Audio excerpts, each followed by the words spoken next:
Life is a play. Let me tell you what I know.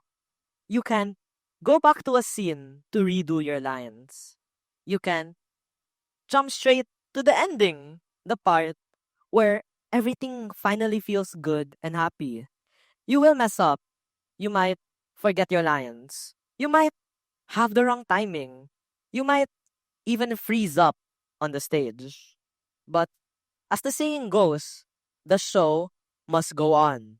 In the future, the show must evolve.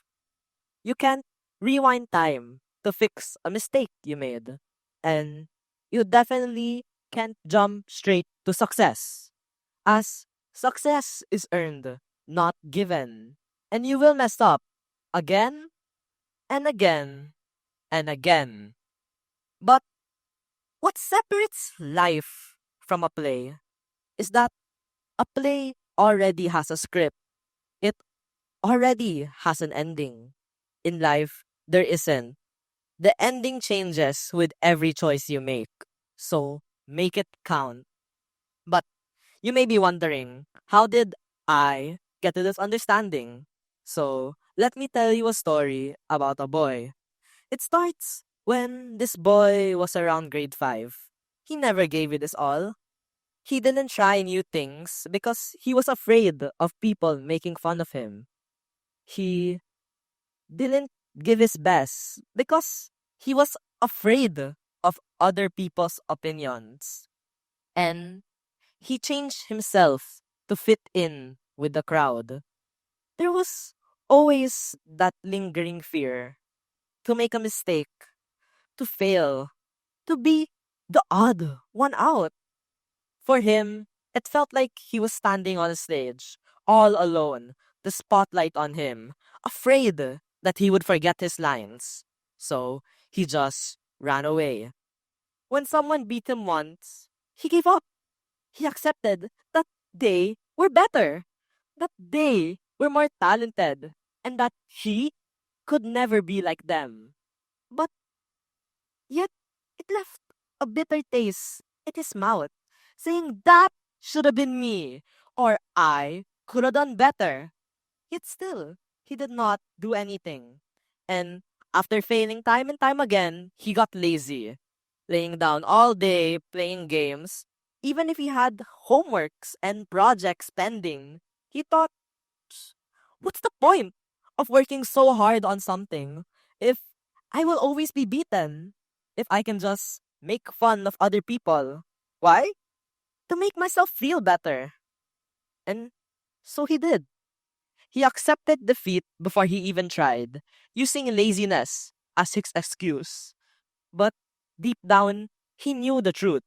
He wasn't lazy. He was just afraid to fail. He didn't want to feel like a loser. Because who does?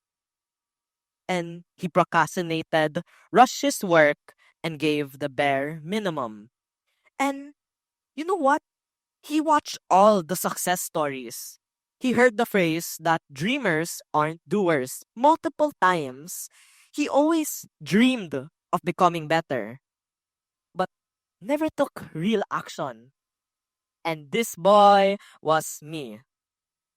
Grade 6 passed like a blur. Still the same person, once again. On graduation day, I was 0.25 away from a gold medal.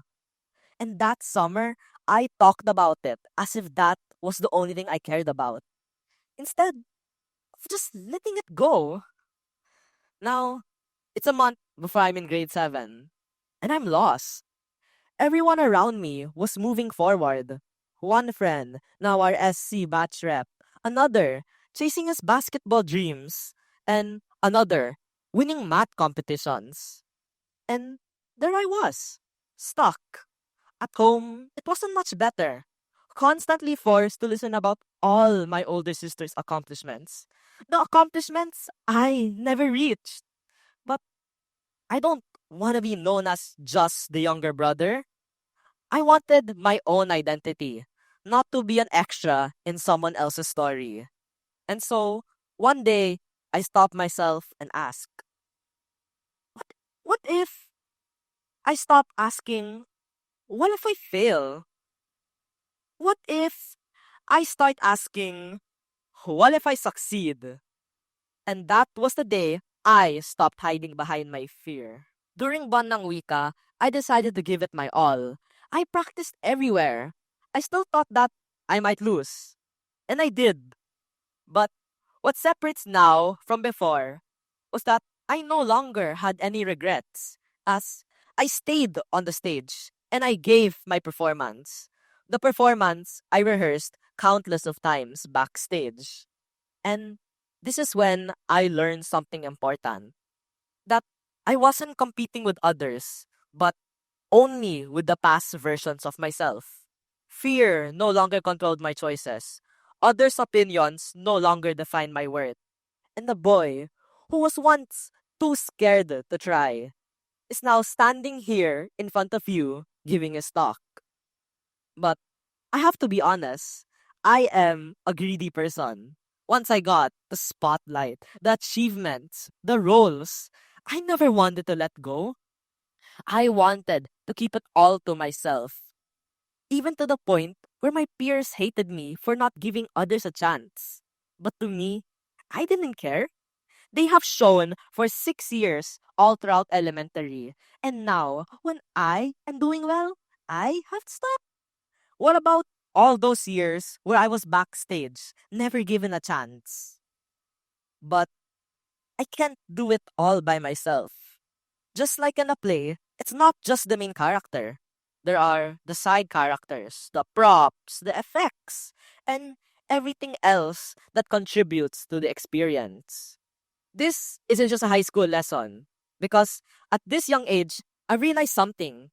Fear doesn't only affect kids, it affects adults too. Entrepreneurs are afraid to start their businesses. Failed business owners are scared to try again.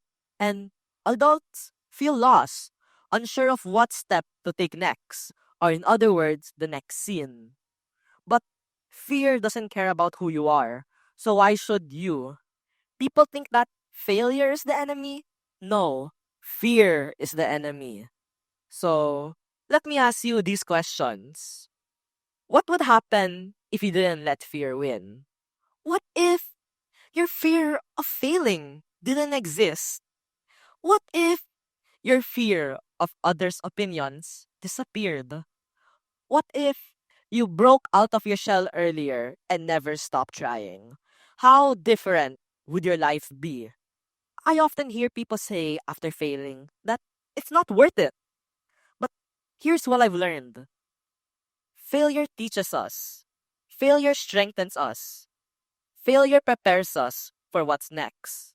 The real danger is never trying. So when you fall, and you will, don't stay down. Use failure as your stepping stone. Let it shape you into something stronger for the future. But you may be wondering how to move forward from failure. The answer is simple. Don't let it get through your emotions and make irrational decisions. Instead, remain positive and keep the vibes up so you can properly reassess your situation. The show must go on, but when the character's back is against the wall, on the brink of defeat, how does he fight back? The main character innovates to improve, or what others will call plot armor. So, as in life, when we face mistakes and challenges, these are our opportunities to innovate and improve. Think of it as your own plot armor. But plot armor is not just luck. It is the resilience you build after failing and falling. As today, there is a boy in grade 7 who is no longer afraid to fail, no longer afraid of others' opinions, and is trying his best to become a better person every single day. And this boy is me. If I can do it, why can't you? Life is not a play with scripts and lines. Every choice you make writes the next scene. If you mess up in one act, get up and do the next. It just means that your story isn't over and that the show must go on. So now I leave you with this.